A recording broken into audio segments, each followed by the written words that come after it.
नमस्कार दोस्तों, आज की न्यूज में आपका स्वागत है। दोस्तों, वैसे तो भारतीय सेना दुनिया की चौथे नंबर की सबसे शक्तिशाली सेना मानी जाती है, लेकिन इस स्थिति को बनाए रखने के लिए भारतीय सेना हर दम अपना इम्तिहान देने को तैयार रहती है। और आज भारतीय नौसेना के एक ऑपरेशन ने फिर से साबित कर दिया है कि हिंद महासागर में भारतीय सेना को चुनौती देने वाला फिलहाल कोई नहीं है। और अगर किसी ने भारत को चुनौती देने की कोशिश की तो उसे मुंह की खानी पड़ेगी। और मैं ये बात यूं ही नहीं कह रहा हूं।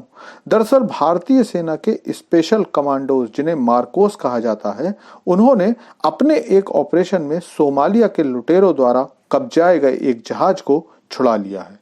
तो कैसे भारतीय नौसैनिकों ने ताकत और हिम्मत की नई मिसाल बनाते हुए ये रेस्क्यू ऑपरेशन किया, सब जानते हैं।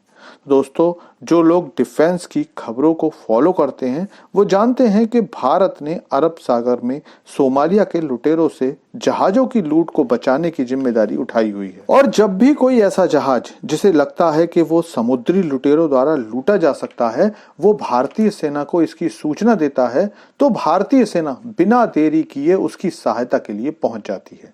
और इस बार भी लगभग 40 घंटे चले ऑपरेशन के बाद भारत ने एक व्यापारिक जहाज, जिस पर सोमालिया लुटेरों द्वारा कब्जा कर लिया गया था, उसे आजाद करा लिया। दरअसल शुक्रवार को भारतीय नेवी को सूचना मिली कि भारत से 2600 किलोमीटर दूर एक व्यापारिक जहाज पर सोमालिया के लुटेरों ने कब्जा किया हुआ है। इन लुटेरों की संख्या 35 बताई गई थी।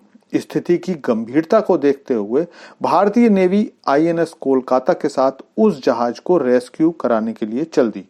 जहाज, जिसका नाम एमबी रुएन था, उस पर बुल्गारिया, म्यांमार और अंगोला के कम से कम 15 चालक सदस्य थे। इस जहाज को 14 सितंबर 2023 को हाईजैक किया गया था और तब से ये जहाज लुटेरों के कब्जे में था। जानकारी मिलते ही आईएनएस सुभद्रा, एक अनमैन्ड व्हीकल और P-8I मैरीटाइम पेट्रोलिंग एयरक्राफ्ट की मदद से जहाज को रोका गया। इसके साथ ही नेवी कमांडोज को C-17 विमान द्वारा हवाई मार्ग से गिराया गया, लेकिन रोके जाने पर पता चला कि इन लुटेरों के पास AK-47 जैसे खतरनाक हथियार भी थे, जो इन्होंने मार्कोस पर चलाए।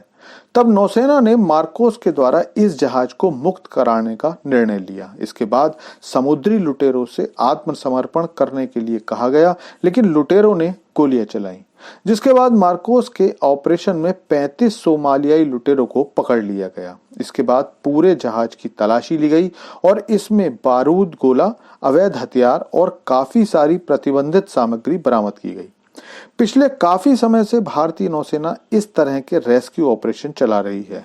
5 जनवरी को नौसेना ने अरब सागर में एक जहाज एमबी लीला नॉरफॉक को मुक्त कराया था, जिस पर लाइबेरिया का झंडा लगा था, और उसके सभी चालक सदस्यों को बचा लिया था। इसी तरह जनवरी में एक और ईरानी झंडे वाले जहाज को भारत ने समुद्री लुटेरों से बचाया था, जिसमें 19 पाकिस्तानी चालक सदस्य थे।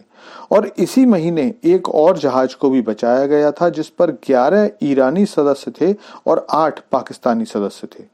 कुल मिलाकर भारत ने अब इस पूरे क्षेत्र की सुरक्षा की जिम्मेदारी अपने कंधों पर ले ली है और पूरी दुनिया भी अब इस बात का विश्वास करने लगी है कि भारतीय सेना उन्हें इन लुटेरों से बचा लेगी। लेकिन इस मुद्दे पर आपकी क्या राय है, कमेंट करके बताइए। Thanks for watching video.